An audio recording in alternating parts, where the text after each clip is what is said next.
көбө пісіп атырмын. Бұл заттың аты көбө деп аталынады. Қазақ халқымыздың ең керемет құндылықтарының бірі көбө пісу. 4 түлік малдың, мәселен, сиырдың сүтінен айран істелінеді. Айранды көбіге құйып, көбө пісу арқылы май алынады. Және де жылқы, түйе сүттерінен де қымыз дайындалып, қымыран дайындалады осы көбінің ішінде.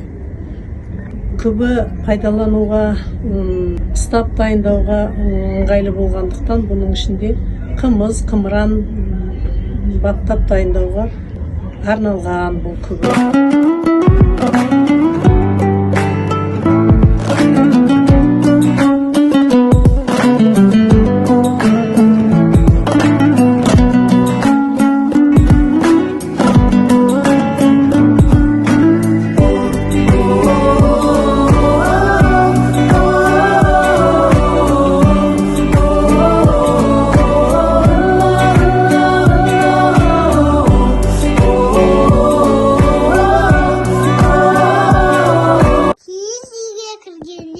Бәрін басын иеді, оның сырын білгенге шаңырақ қой келіп.